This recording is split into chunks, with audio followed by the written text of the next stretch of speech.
It's Friday night, and that means it's Chat G&G, and that means you are getting two G's in front of your screens right now. And no, it's not Gags. It's that man, the myth, the legend. It's Goldmouth, Mr. Keith Cross in the building as well to join me to talk all things Liverpool related. Unfortunately, as the case may be these days, but we have to discuss. We've got we've got quite a few things to discuss. A few things have appeared on the timeline in the last few minutes that have caught us off guard, but we will get into it all. Thank you very much for joining us. I'm dressed like it's Halloween outside. Am I preparing ourselves for another horror show from the Liverpool Football Club, or is it going to be fireworks from Liverpool? Which way? Is it going to be scary hours? Are we going to be scary hours, bro? Scary hours? Is it scary hours? What a setup, Keith. Scary hours at the moment, my friend. It's certainly scary hours at the moment. You know, I see people fear watching games at the moment in fear that the weekend's going to be ruined. But listen, Slot's making a Frankenstein monster, innit? You know what I mean? Like it's all going to be well and good whether it actually pays off or not. What are you like? Like, obviously, look, people have been like, a lot of Liverpool fans are like, and I know most of them are joking, but there is a bit of sections of the fan base that are like, oh, Liverpool are playing again. Can't believe I ain't watching. Or, you know, not interested, or I don't want to be part of any banter. Leaving WhatsApp groups, blocking people, you know, not interacting with anyone. What do you like? This, I mean, be honest. What you like? Listen, let me tell you. Yeah, if you're leaving WhatsApp groups, you're a chicken, aren't you? You're a chicken, brother. Listen, we have been blessed. Yeah, think about it from an Arsenal and Man United fans' perspective. We have been on the top of the mountain for the last 8-9 years. They have had to put up with. I know my WhatsApp groups have had to put up with me as early as the summer when I was sending WhatsApp videos with a rum and coke dancing as Dominic Soboslai hit a top bid. So you got to give and take, right? You know what I mean? At the end of the day, you got to enjoy the moments. This is why I say a lot of the times I see Liverpool fans online, and when the things are good, everyone's like, yeah, but we don't know what's going to happen next. And I'm always like, nah, man, you got to enjoy it when the going's good, and then when the going's bad, you just got to take it on the chin. Do you know what I mean? You got to take it on the chin, and 100%. I agree with you. You know that, because you're gonna miss the moment. Like, everyone's scared to celebrate. You're so spot on. When we're winning, when we're doing well, everybody. You're right. Everybody's looking around the corner. No, we should know it. Why? Because nothing stays at the top. You know. You're never always going to be winning. You're never going to be in the up all the time. It's a matter of time. If you're at the top, you're going to come down. And when you're at the bottom, it's a matter of time before you go up as well, especially if you're an institution like Liverpool Football Club. And look, we don't like to discuss other clubs, but it's the same. It's the same. Man United, did anyone think Man United will drop to the levels they dropped at 10-15 years ago? Right? Did anyone think that? No. Did the Invincibles think that they're going to drop to such a level where they became the banter club? Now we're having a dip, and it's a huge dip. Don't get it twisted. But we're not constantly where we are. We finished, the lowest we finished was in that horror season, wasn't it? Yeah. I think it was the lowest we finished was 8th on Jurgen Klopp's first season when we got to those 2 finals. Was it 8th we finished? Someone help us out in the chat. Was it 8th? Yeah, we weren't in Europe at all. I'm pretty sure we weren't in Europe in Klopp's first full season. And look at that. And that's the lowest of lows we've reached. Now, so by trying to give perspective and context in this time, in this day and age, is so hard, isn't it? It's just people don't want to hear it. You know what it is, yeah? I thought something that Ruben Amorim said, I thought he meant it as a joke, but there's some truth to it. He said something along the lines of, oh, well, if Owen Hargreaves is not being critical or not basically like calling man out, then it's not worth watching. And you know what? That is how it is. The only thing that gets you to engage with content is emotion. right? So how I've seen a lot of the Talk Sport, you know, all of the social media, Yeah, etc. they've come for us hard. Talk Sport are loving it right now. What's going on with Liverpool? What's happening with Liverpool? Can they be saved? Tune in next time on Simon Jordan. Do you know what I mean? It's that. So as a fan, how I deal with it personally, unfortunately, as much as I love listening to them, when we're at a rut, I can't. I'm sorry, I can't listen to them because I'm sitting here being, okay, there's many rationales we can take with this season, right? You know, we can say that, look, we still score goals, we still create chances, we've still got a potent threat, there's still something there, right? There are certain things that you can look at and you think we're not down in the dumps yet to the levels of, like you said before, the old Man United after Sir Alex Ferguson and stuff. Like, we're a long way from there. But sometimes on the flip side, when you put your negative eye on, you think, how many more games? Do you know what I mean? How many more games? And I'll throw this to you, Grizz. Who really sacks a manager? Is it the club or is it the players? You mean who really kicks a manager out? Well, ultimately, it's the sporting director, I guess, isn't it? But do you mean in terms of who gets the manager sacked? Yeah, because, okay, what I'm trying to say is that very rarely do you get a situation like Marinakis where he went for Nuno because Nuno said stuff in the press and he got him sacked, right? He just cut him straight away. More time, a manager gets sacked when the players have checked out, right? Players check out, the performances are visible, they're just not doing their job. No, non-responsive to the manager. Exactly, non-responsive to the manager, done and dusted. That for me, light at the end of the tunnel, players not performing, tools down, down tools, I should say. And you can see there's no fight, you can see there's no spirit. Yeah, definitely players can do that. But we're not even close to that, are we? This is the conversation being discussed at the moment, right? What are we then? If we're not that, then are we just terribly unlucky and just, like, that's what I'm saying. If the case is that the players are still bought into the ideas, they believe in what the manager's doing, they're going forward, they trust in the system, they trust in the build-up behind the scenes, then we could still lose a few more games, but I'd be almost okay with the fact that they still buy into it, that they're not getting beat. I don't know, the full 11 gets beat 3-0 away at, I don't know, Forest, right? We got, I think, Forest coming up. Or we go to Man City, we get pummeled 5-0 and the players it just looks like a mess. So that's what I'm saying. For me, like, my threshold with all of this at the moment is kind of like, I see enough that the players are playing, but like, we could go into, I'd love to go into more detail with you in terms of the areas in which, when, it's not working. And I just think, and I'm throwing this to you, I think Liverpool have been caught on the hop from a Premier League playing tactical perspective this season. I think we've really been caught on the hop. I think it's a combination of things, man. I think we've all had a chance to reflect and just calm down a little bit. We haven't had a league game in a little while. And, everyone's doing deep analysis pieces on what's gone wrong, what's going wrong. I genuinely think it's a few simple things. Like, one of the most important things is literally the amount of turnover in players.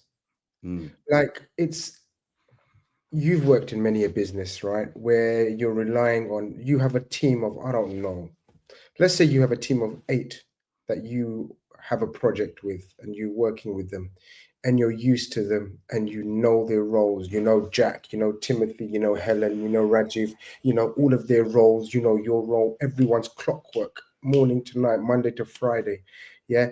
And your boss can rely on you, he gives the instructions. Sometimes he or she doesn't even give instructions. Everyone knows their role. Then suddenly 3, 4 of those leave for whatever reasons. One passes away tragically. Imagine how you've been working together for 4 or 5 years together, and someone that you see every single day is no longer there. Deep that, man. Sometimes let's just take Sometimes let's just try to be a bit realistic in how footballers' lives are. They are human beings. So not only as one tragically, not like not through illness, but through a shock car accident, like wow. Yet you're asked to go back to work. Straight away. They were on Keith, that Keith, they you're were on that on that solid. plane. You're back to work, Keith, and the rest of you guys are like, wow, he or she was no longer there now, and there's 7, 8 of you, wherever, and then on top of that, for whatever reason, 3 others leave. You've got a whole brand new team with you, man, and on top of that, the tragedy, man. It's gonna take a little while for your business to operate at the optimum level that it was operating. In any business, in any form of life, in any field, whether it's IT, I don't know, grocery store, I don't know, anything, man, your business will have a detrimental effect on your business. Why are we struggling to put that into a footballing philosophy and footballing? Use the football team as an example. Why are we struggling with that then, my brother? Try to help me out here. Yeah, ultimately, it's the environment that we have all contributed to. This idea that losing and losing football matches and this, that, and the other ultimately leads to, but it is what it is. You know what I mean? You're losing, you're rubbish, you're banter, you're 007, you're this, you're that, you're retweeting, and not only that, you're also kind of using a way to argue that's very much quite a modern online way of arguing, which is, well, you spent 400 million pounds, you spent 500 million. I can't believe you spent this money and you still can't do this.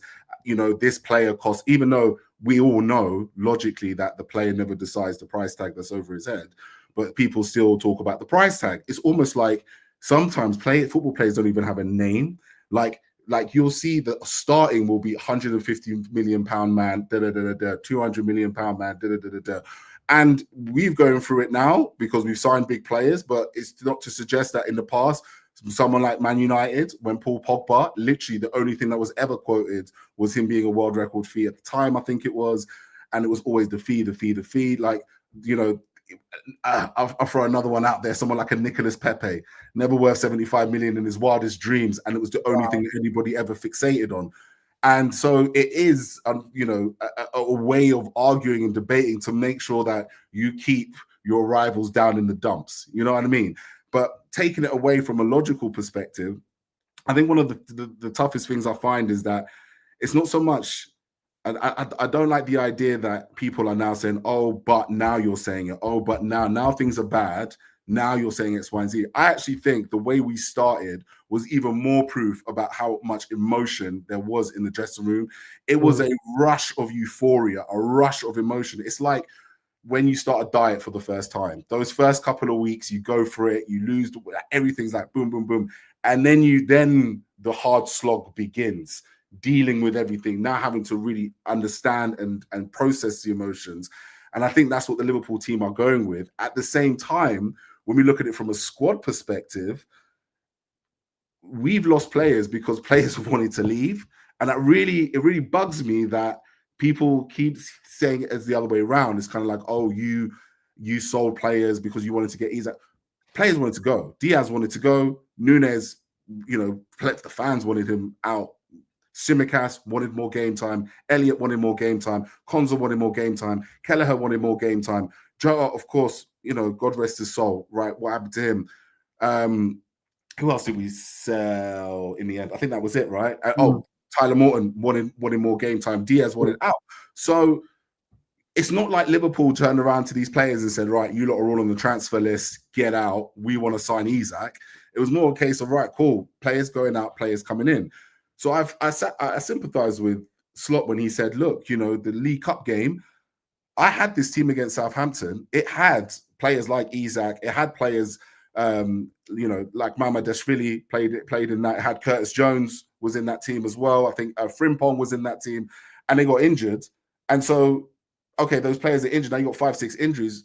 The squad was never a stacked squad. It was just in and out, in and out, in and out. To have the same size of squad that Liverpool have always had. But again, then you get to the injuries. Now you got Arsenal fans saying, "Oh, but when we said it last season, so you never win." But now we can talk on this. That's how I see it, Grizz. I really do. That's how I see it. It's been a 1-in, 1-out policy. The squad is always the same squad that it's been all this time. And many, many years, Grizz, we've gone to Carling Cup games with an injury crisis, not crisis, 5, 6 players out, and we've always fielded a crap team and usually lost. Right. And anytime that we've gone through the League Cup to get to the latter stages, Grizz, that's usually when we've had a fully fit squad and they've lasted. And then we get to the Carabao Cup crush, I like to call it, which is basically between Christmas and February, where Palace are already complaining that their fixture list is just piling up like crazy. So, that's the long or short of it, Grizz, in terms of how I feel about this squad and where it's currently at. I don't think it's as, I don't know, I don't think it's as crazy to think as people make it out to be. Yeah, it's we find ourselves, sometimes timing is everything, man. Like literally timing is everything. A game can come along, and this time obviously a cup tie where your squad's just not looking healthy. And he's just too, what's the word to describe Slot when he gets asked questions? Because everyone thinks he's making excuses, but he's answering the question like he said today. He says they're not excuses. Like, they're reasons why we lost. There's a difference. I'm not saying we lost because we were good, but the excuse is we got injuries, but we were good. No, he's saying we lost because we were rubbish. We lost because we weren't good enough. But you're asking me what could be the reasons, and I'm giving you the reasons, and then the following morning I'm hearing headlines of Klopp's making excuses. Do you get it? He can't win. It's just, when someone gets asked a direct question, unfortunately, what you'll find with Dutch managers or Dutch people in itself is they give direct answers. He can easily play the Pep role and just mutter nothings and just get away with it. Like, yeah, when Pep gets answered, it's funny. It is funny. He's brilliant at it. I don't. They ask him so many questions in press conferences, and Pep's just like, maybe. I don't know. You'll start talking about his holiday in Barcelona. Yeah. What do you think the problem is? There a problem with the issue, the style? No issue. And that's it. And he'll just stare at you, wait for the next question. Whereas Slot is trying to explain things and reason, but he will learn from that, I think. Yeah. I think you will learn that this media don't F around, man. You don't talk. You talk very, very minimal, and you choose your words wisely because they will manipulate everything you say. Every headline on TalkSport and every network, every other platform is basically just taken things out of what he said, snippets, and said, "Oh, another excuse. Oh, another excuse." Where he's coming out and saying, "They're not excuses, man. We were crap. We didn't deserve to win. We were rubbish. I know the issues. I have to deal with them. But I'm just giving you because you're asking me the reasons. But don't give them the reasons, Slot, I say anyway. I think just shut up, man. You're going through a rough patch. No doubt the roughest patch of his career. He's going through hell right now in terms of, from a managerial point of view, right? Mm-hmm. He needs to learn very quickly how to deal with the media whilst also remain focused on the job in hand. I agree. I think, look, but one of the things I think he's raised an interesting talking point and an interesting discussion, which at the same time, the media might turn around and be like, Arne Slot's making excuses over here. And then the next thing you know, I see an athletics page talking about how this is the lowest number of short passes or passes made on the floor in a 15-year cycle in the Premier League. So clearly, when Slot is saying all of these things and he's saying, look, we're suffering, right? We're not doing well against it, blah, blah, blah, like direct long balls. No team has played more long balls against Liverpool. No team has adjusted their style to play more long balls against Liverpool than Liverpool against Liverpool. Well, I'm getting all my words mixed up. But what I'm trying to say is that when you're saying that teams set up differently, they play differently, they implement the style, and it's the style that we struggle with, and people go excuses. As I said, they'll then talk about the long ball situation. They'll also talk about the fact that throw-ins, right? Now, throw-ins is an interesting one because all of a sudden this season it's been allowed that throw-ins have effectively become set pieces. in their own right. They get to become corners. But Grizz, the idea, the rules around throw-ins is that it's to make sure to get the ball back in play as quickly as possible. Now, there is a way you get crucified, right? It's called undue delay. Okay. Right. An undue delay basically gets you booked. Now, if you remember Arsenal last season, who got booked for delaying a set piece or taking too long on throw-ins. You've seen it in the past when the team is 2-3-0 up and then they delay the throw because they're trying to long it out, or it's 2-1 and they long it out and the referee books them. So, but now the loophole that clubs have clocked, and which Slot has spoken about, again, if people listen to him, is that now all of a sudden, I mean, against Brentford, they had 10 minutes in total in preparation for throw-ins. Referees will book players within about the first 20 to 30 seconds. So there is a massive loophole. Like the throw-in was never intended to be this weapon that clubs have. But can I say something? Can I say something? Go on.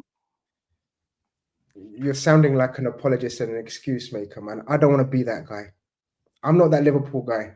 I'm sorry. There's no. I'm sorry. I'm not one of these guys that the throw-ins shouldn't be allowed. Time with. Fuck it. It's the same rules for everyone. We have to be as nasty. We have to I think it ruins the game. I think we want to see football. I don't want to see rugby.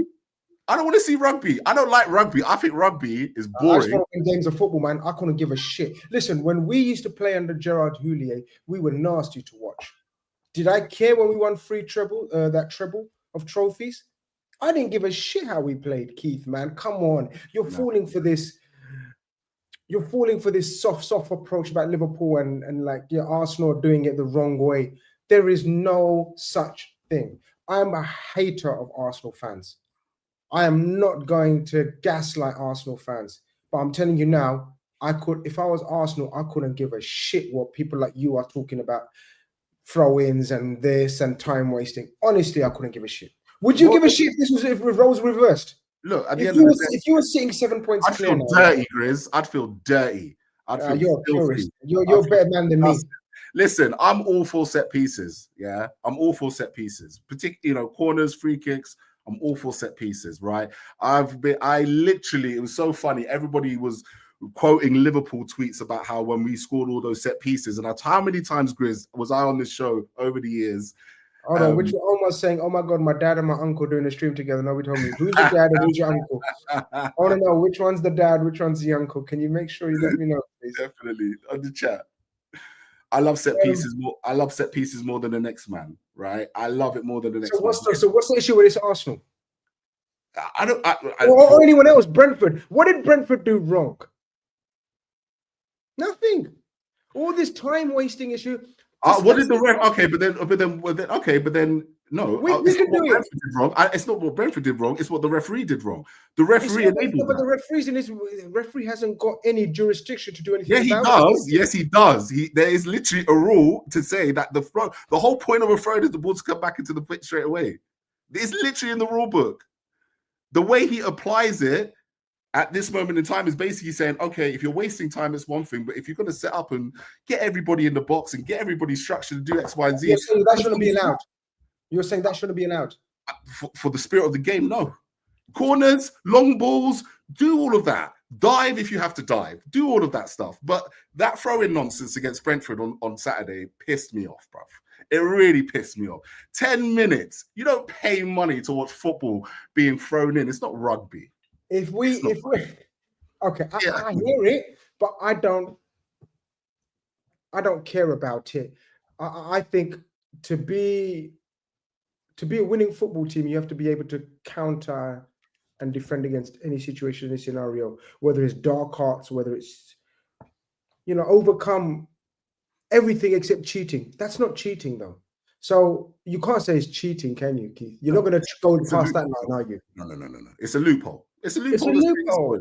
So for example, when we all have for example, I'm going to give you a scenario. When we have everyone fit and available, we will have a team of about 7 6-footers. Isak, Gakpo, Szoboszlai, Ekitike, Konate, Virgil. That's 5. Gravenberch, Jones, 8. So we will have 8 6-footers in our team, right? If we get a throw in and we start scoring a goal every other game through long throw-ins where, I don't know, Conor Bradley's learned how to throw it in, hurl it in, you ain't going to hear a whimper from me, my brother. This is not football. This is not a thing. Because we're going to have, when everyone's fit and available and we worked our shit out, we're going to have 6, 7 6-footers in that penalty area. And the way Slot's talking, he's looking to focus on set pieces himself as well. He's not looking to shy away from it. I don't think Slot's saying, this is not my style. I think Slot's saying, we need to do more. Are you going to change your mind? Are you going to be a hypocrite and say, no, okay, no, that's the way. There's many ways to skin a cat. Do you know what? As long as the loophole continues to be open, then loophole's there, bro. Then take advantage of it. The problem is, Grizz, we don't take advantage. We don't take advantage of it. We had 5 corners against Brentford. 5 corners. Remember, I said to you after the Eintracht Frankfurt game, I said at the end, we had to talk about the team sheet, and I said, I just want Liverpool to score from set pieces. Because and I said, that is where we get the goals. We scored 2 goals against Frankfurt, and it changed the game, right? Just 1 out of the 5 converted. That's a draw at least, right? Maybe even more, because we would have been able to pile on the pressure. So to your point, in terms of how the season's going and the direction of the season, it has become that. Actually, it's a question, actually. Is set pieces this season the most important tactic in football?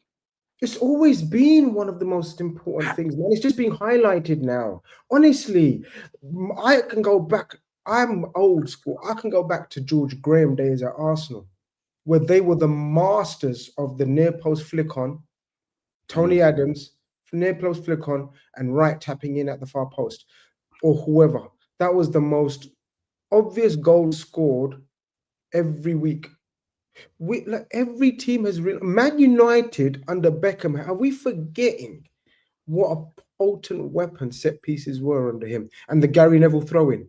Before that, Dennis Irwin long throw-in. Yeah. I'm telling you, people, man. Kevin De Bruyne under Man City.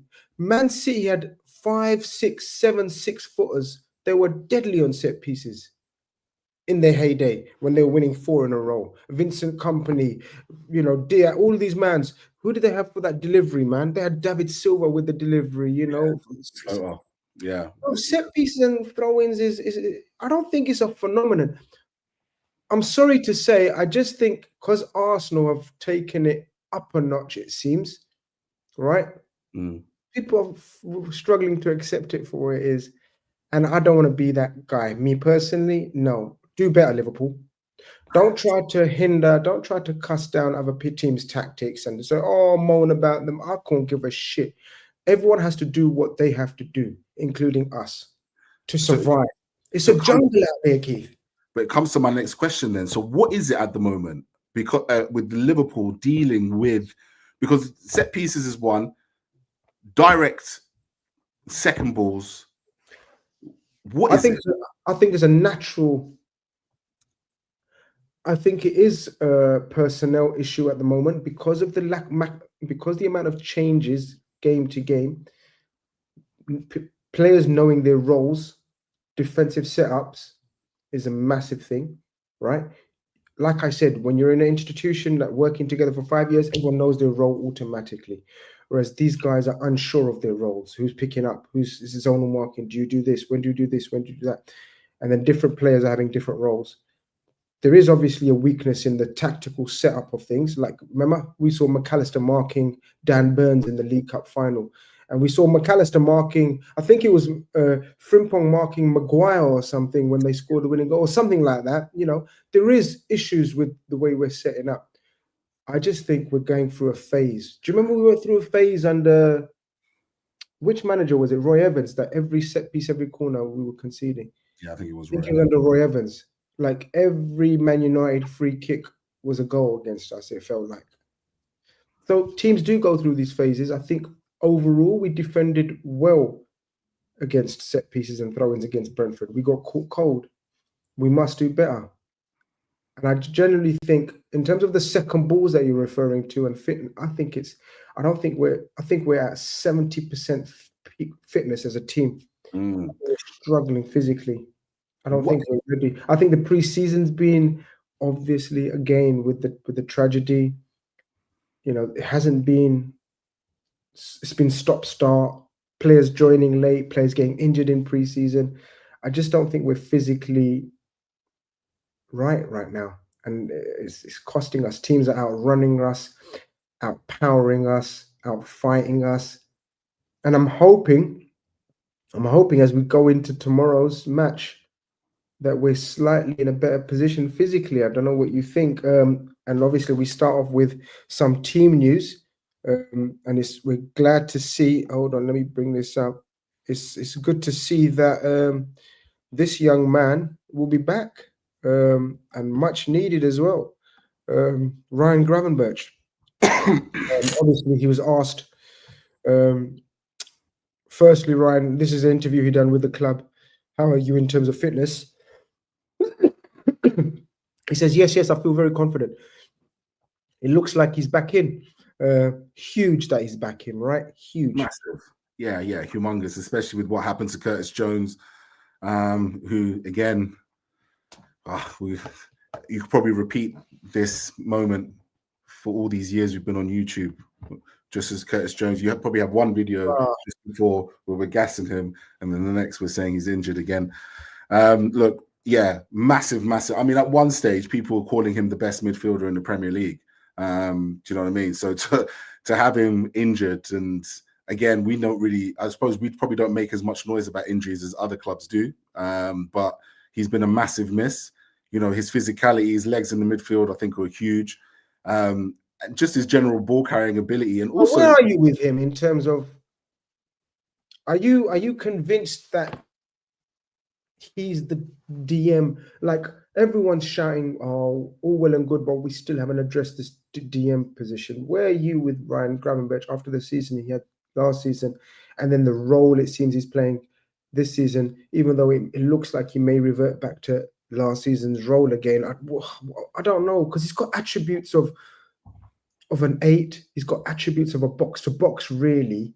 I don't think he's got attributes of an 8. And the reason why I say this, and it's interesting to get your opinion, and people in the chat let me know, I don't think he's got the passing range that I would like in an 8, in my 8. I think that is what everybody's concern has been with Ryan Gravenberch. And you know what? He can play a role in that midfield, but he does need someone alongside him. You know, it would have been amazing if we would have seen someone like a Zubamendi next to him. So he needs someone like, you know, he had someone like that in McAllister last year. I thought McAllister was much more the passer of the two, right? He was much more the connector of the two, making things happen and making those late bursts. I think his passing ability is not great. And it's not great in terms of he can't pass or anything like that. It's what you require in a midfielder to get up the pitch is sometimes that tempo setting, sometimes keeping control of the ball, keeping control of the team. You know, that's probably why Wijnaldum was you know, just one of the best ever, because he had the attributes of Gravenberch, but in the way of physicality, dribbling and everything, but he could also knock the ball about between his teammates. And sometimes, you know, these games that we've played this season, we've not been great at kind of keeping the ball. And too many times we give the impetus to the team to basically almost at times give it back to them, and they just go long, and then we're dealing with. Do you think we've been taking too many risks without being settled in a? I think so. I think players have been really high up. Do you know what I mean? Like everything's been really kind of like, okay, look, everybody's expecting something to happen here at times, and that's where the risk has been. It's kind of like there's been nobody here to carry it out. That's why I thought Curtis Jones, when he came out against Eintracht Frankfurt, words were very. He's a percentage passer, isn't he? Exactly, and you need percentage passers. If the issue this season, Grizz, is the fact that we are mentally like a second behind our opponents when it comes to counterattacks, the last thing we need to do is be giving our opponents the opportunity to counterattack us. And I feel like we give that too much. And I feel like someone like Ryan Gravenberch, in the way that he plays the midfield role, does present risks at times with the turn. But and here's an interesting one. I think all of them do, right? If I look at the goal against Bournemouth when Semenyo scored, it was Dominic Szoboszlai. He's also very risky with the ball. Flick, yeah. Right? The game against Brentford between Florian Wirtz and Hugo Ekitike, they both had the ball between each other, lost the ball, one pass, it was a goal. Chelsea, I think it was McAllister, maybe one Yeah, goal. dozing around with the ball. Boom, they turned around, sliced us open. So yeah, you're right. There's no 90%, 95% percentile passes. That's probably why I think a lot of people think Gravenberch is quite risky in that midfield role, but he can definitely play a part. We just need to be better at holding on to it. And I think he needs people around him to help him do that. And unfortunately, Chris, we've got so many risky players. I mean, if you're going to set up with the midfield three of Gravenberch, Dominic Szoboszlai, and Florian Wirtz, right, that's just risk overload. Do you know what I mean? They're always trying to find that forward pass. They're always trying to find that turn. They're always trying to take a man on. They're always trying to go forwards. And unfortunately, in teams like Liverpool, where clubs are happy for them to have the ball and knock it about, the last thing you need is to be taking risks. And I think that's the issue we have with Ryan Gravenberch at the moment. Can he reduce the risk? What about this, Grizz? Based on the formation you saw against Palace, what about if he drops into a 3? I mean, I think he's a fantastic player. I just think we're trying to redefine his role without having a solid foundation and the team setup, and it's causing issues. He goes on to say he's asked, it's a tough time for everyone. How important would it be for you to get back and playing your part in trying to turn results around? It was really important. Everyone around here, also the fans and us, we need to go back to winning ways. It'll be a really tough game tomorrow, but we prepare well and see what we can do, basically. Yeah, he just goes on to say, I think it's true. A team, we have to stick together. I think that goes without saying. And, you know, he's asked, what are the conversations like between players when you're having a difficult time like this? Honest but constructive? He goes, yes, just being honest to each other about what we can expect and what we can do better. It's all about that. He's right. It's a huge week. It's a massive week, Keith. Are we saying is this Slot's, without doubt, is this Slot's biggest game in his Liverpool tenure? I think. What do you think? It's probably his most pressured game in his tenure by far, but probably the most pressured game. I wouldn't say it's necessarily his biggest game. I think his biggest games are still to come. I think so far it's a must win, but at the same time, it's a must not lose in that respect. He's going to play teams where it's going to be difficult. And, you know, okay, if we don't lose, it might not be as bad as losing. Kind of, I don't know, Grizz. It's a tough one. Even you, a man like you, is even struggling to talk about this. And because it is, Keith, I don't think we should beat around the bush, man. I think it's his biggest game. I think there's a lot of, especially, and am I right in saying that, especially after the League Cup selection controversy and then going out, do you think it's heaped more pressure on him? And should that be the case? Well, I have a slightly different viewpoint on that situation. I actually believe that if Arne Slot had went full strength on Wednesday, then I would have thought he had definitely lost the plot, because he had an approach to the League Cup this season and he stuck to it. And that's all I have to respect for him. You know what? You stuck to your guns. You didn't come across as feeling desperate and turning around and saying, I need the League Cup to save my season kind of. I don't want to see that. He made a decision that I fully support, because I think Liverpool have shown the League Cup more respect than it ever deserves, as has Pep Guardiola, who's mentioned it many times, and season over season plays weaker squads. We've shown it a lot of respect. We've won it many times. I don't care. I think it's one of the worst competitions to be in, and it has destroyed multiple title challenges for Liverpool over the years. So do you know what? I'm glad that he stuck to his guns and he stuck to his feelings and he went for that team. So I don't think that there should be pressure on the team that he picked. What I do think there should be pressure on is the fact that you're fighting a direct top 4 rival at home.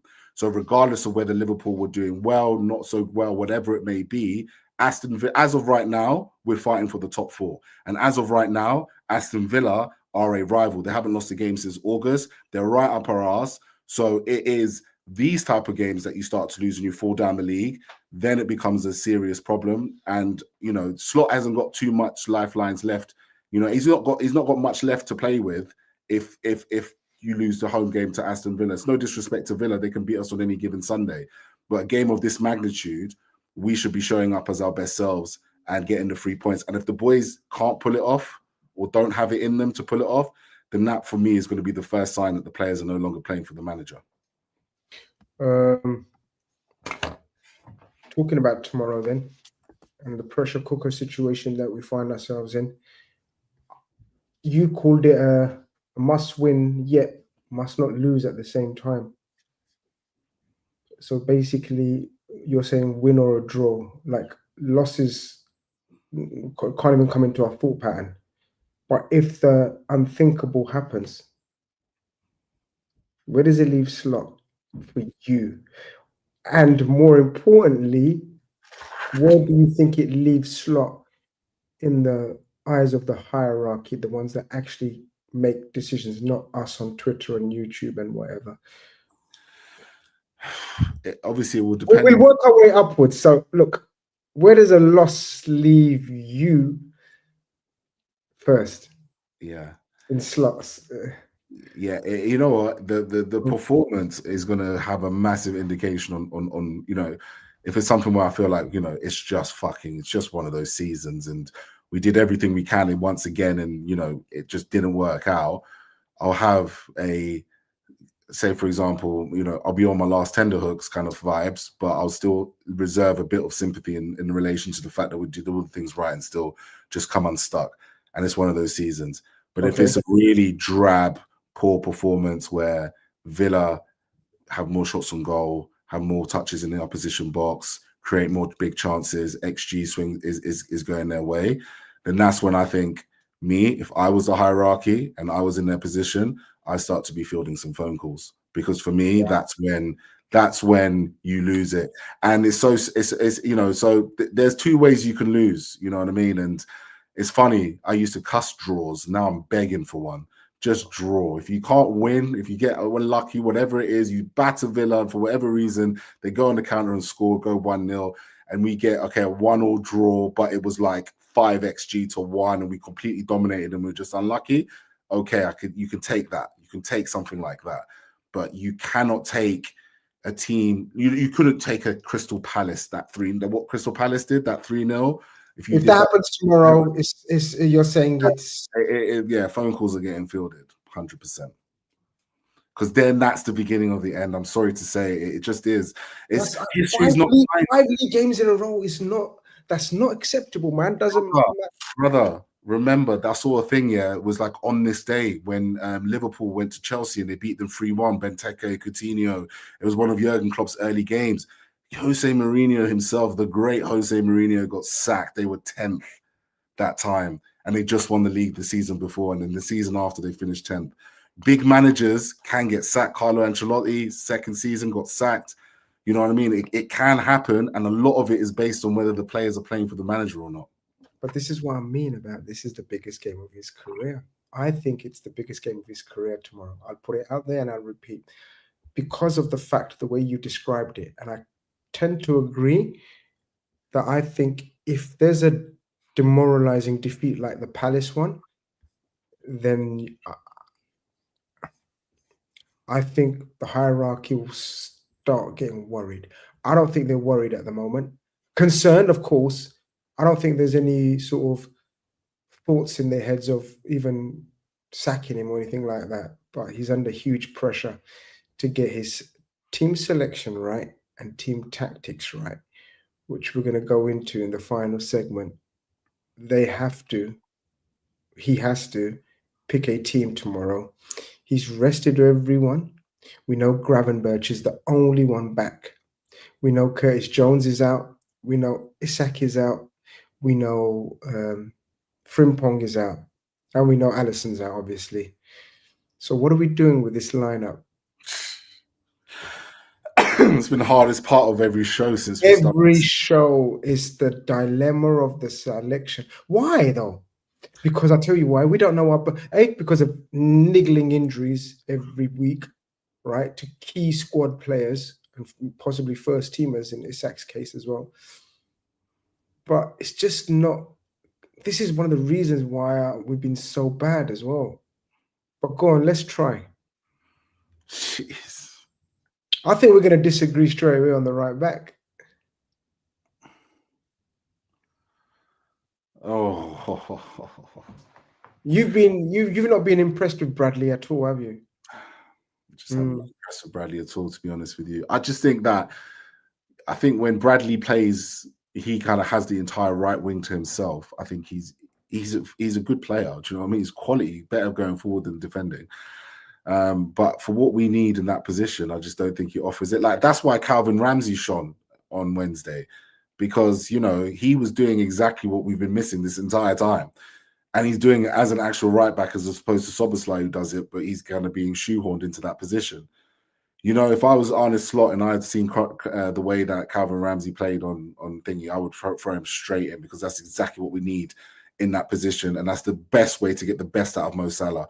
We don't need a touch and go right back running the wings, etc., etc. We've got winger there until Mo Salah goes, and you want to change it, utilize his strengths. And so, you know, I'd put Calvin Ramsey in there in a heartbeat. That's why I've always put Szoboszlai in that position, for the same reasons. We don't need a touch and go right back. We need a distributor. What Slot? Okay, well, I'll you know what I would do? I would hand Calvin Ramsey his first Premier League start based on that performance alone.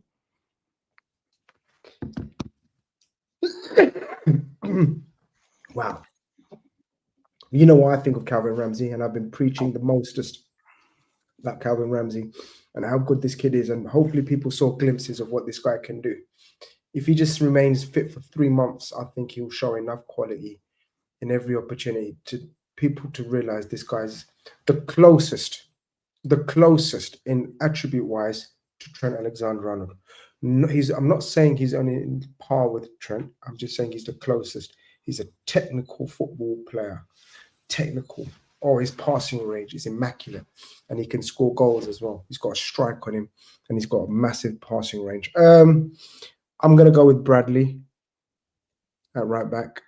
Centre backs pick themselves. I don't think Gomez done himself any favors. Nah, especially that first goal. Oh, Joe Gomez. He's not doing any favors, man. He's not. We're so weak at the centre back position. If we don't address it in January, it's negligence of the highest order. I'm telling you that for a fact. Left back. Look, the thing is I've got, if Arne Slot wants his left back to be inverted, then he should be playing Andy Robertson for the rest of the season.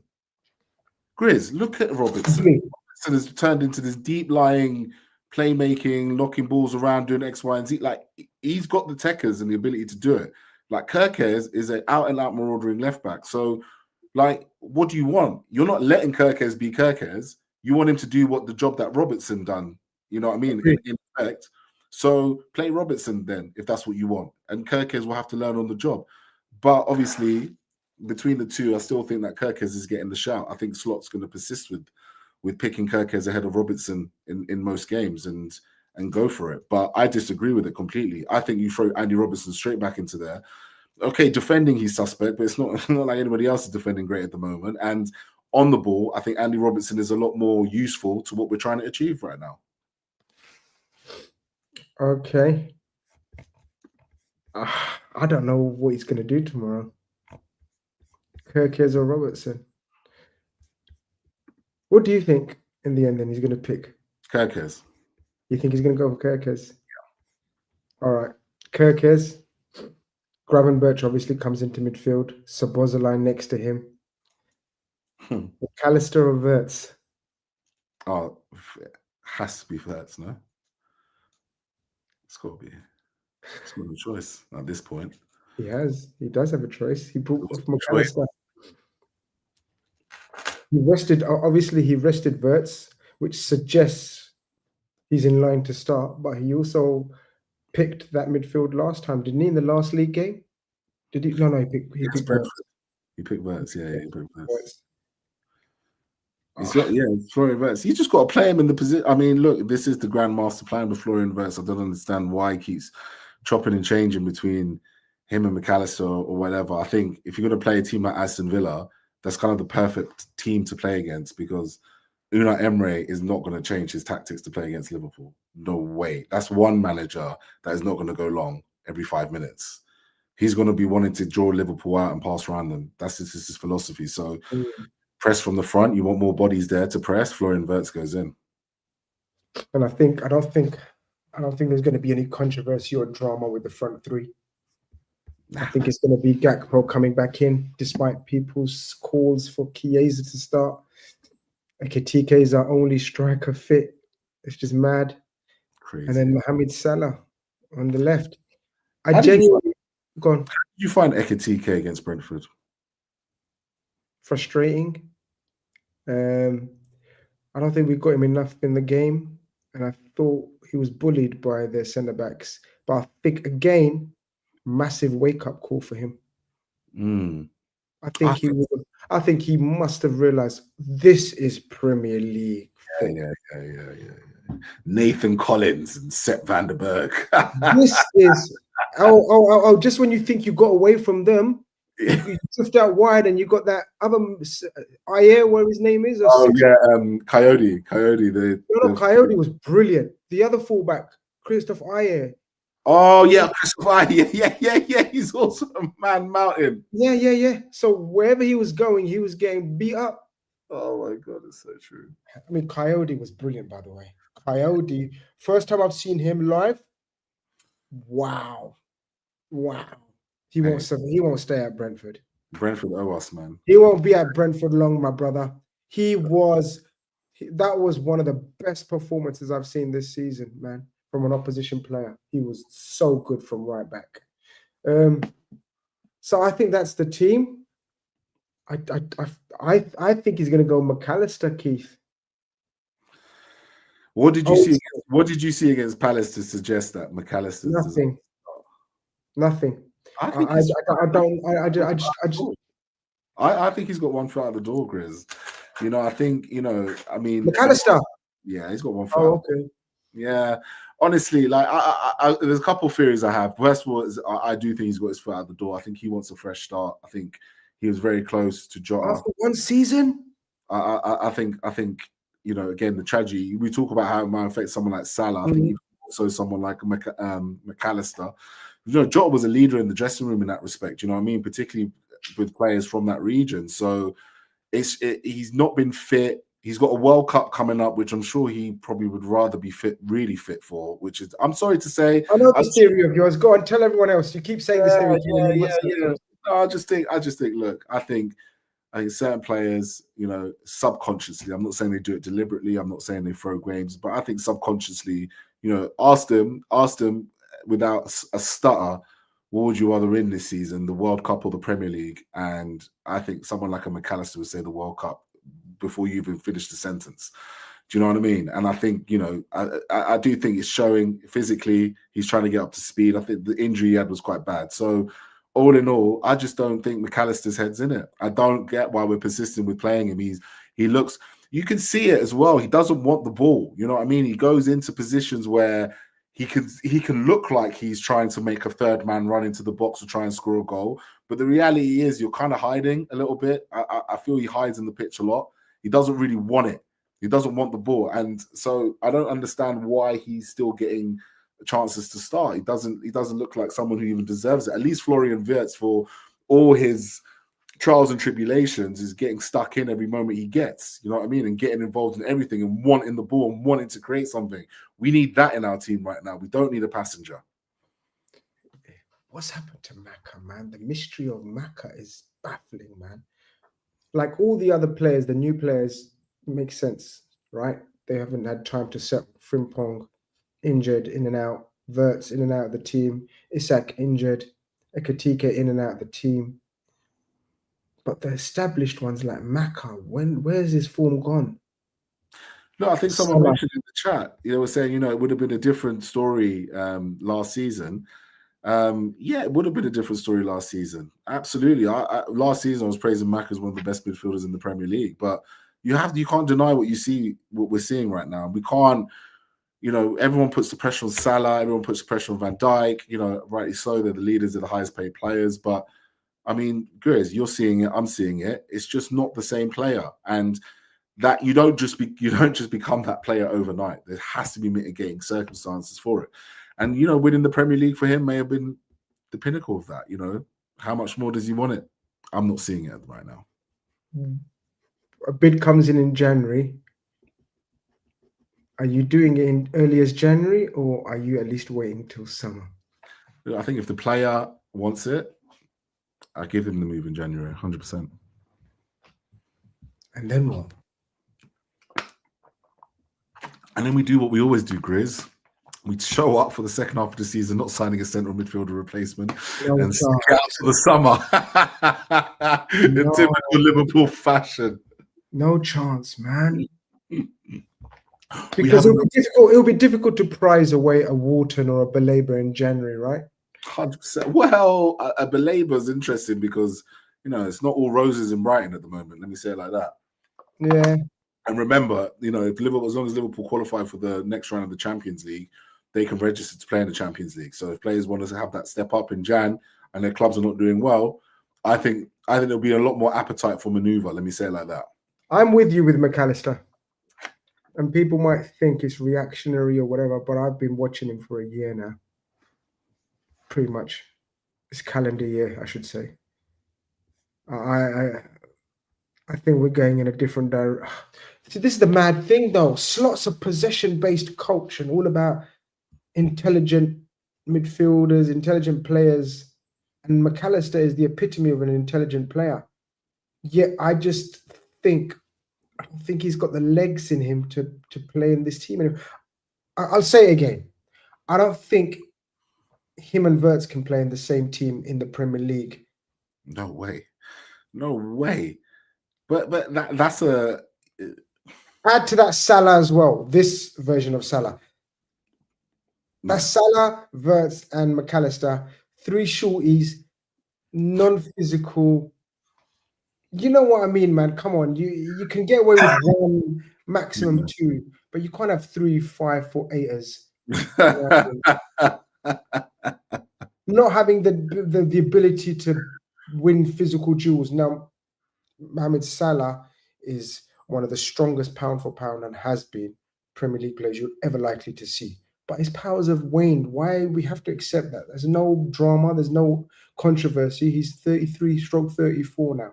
His powers have waned. We'll discuss the role of Mohamed Salah another time because I think I wanted to ask you, has it become a hindrance? Who would have thought I'd say or even ask the question, has Mohamed Salah become a hindrance? I just think that do you not feel though that a lot of the football gets played on the left because people seem to be more willing? I don't know what it is. I just feel like more of the football these days is generated towards the left-hand side of the pitch than the right-hand side of the pitch. I mean, pre-Trent leaving, everything started on the right-hand side. You know what I mean? Trent, Szoboszlai, Salah, it was all created around there. Nowadays, it seems to be much more. I think we're trying to go more central. Yeah, and we're trying to do it via Gakpo, in my opinion. We're much more seated to this way to try and make it go that way. So, look, this team is not built around Salah anymore. No, and I think the transition is the reason and the cause for the results at the moment. I think we're transitioning during a season from a team that relies on Salah to a team that doesn't rely on Salah, and I think that's the problem. Do you think was that the right thing to do? And also, at the other end, a team that relied on Trent to build the play, to make the play, to break the lines, to start the attacks. We're trying to transition into a team that has to pretend Trent's not there anymore. Yeah. With 2 totally different new fullbacks and an out of form centre-backs, I should say. There's fucking issues everywhere, isn't it, Keith, at the moment? When you say it like that, it's interesting to say. Salah's gone from having he was Golden Boot, Golden Assist, Premier League winner. Okay, so is there not certain blame to put at the sporting director's feet and Slot's feet to try and make this change off the back of that? I think there is going to be questions and issues. The question marks asked about the recruitment. Yes, in terms of the name, in terms of the prices and names and marquee signings, which I was always wary of. I always used to argue and fight with people on Twitter about marquee signings. I didn't give a shit about marquee signings, man. I just wanted the right player. I've always said it, whether it's 5 million or 500 million. But time will tell. Cam says he's off to the game tomorrow. Hopefully a win. Bring it home, man. What's the predicted lineup from? What's the predicted score from Goalmouth? I predicted Liverpool win every time and we've lost. So I'm going to go for a 2-2 West Bromwich Albion style. Celebrate with the fans at the end. Turn it around. There's no way we're celebrating a 2-2 with the crowd. That's what I want to see, man. No way, man. I think we win tomorrow. I think we win 2-1. I think Ekitike and finally Mohamed Salah scores a goal from open play. Yeah, man. I like you say, it can't go on. It can't. It's got to stop somewhere, man. We cannot lose again. Oh, Grizz, those are the famous words. This has been in February. Can't go on. Still going this has been. What's that film? Red October. Is it Red October or Groundhog Day? No, man. The Hunt for Red October. Something like that. People, what's that film I'm talking about? Well, you know, it's been a mad, mental October. From a personal point of view, from a Liverpool point of view, from everything. A turbulent October. Let's hope November brings much more happiness and calmness to everyone and everything, including Liverpool Football Club. Ladies and gentlemen, hope you've enjoyed tonight's version of or episode of Chat G&G. Gags may be back next week, may not be. He's the boss, so he decides when he's back. And until then, thank you, Keith, for joining us. Hope you enjoyed what's becoming a regular chat now on Friday evenings. Bit of therapeutic, hopefully. A bit of therapy there, but ultimately it's Liverpool that can bring the calmness. Take care, guys. Peace, love, and tranquility to you. Bye-bye.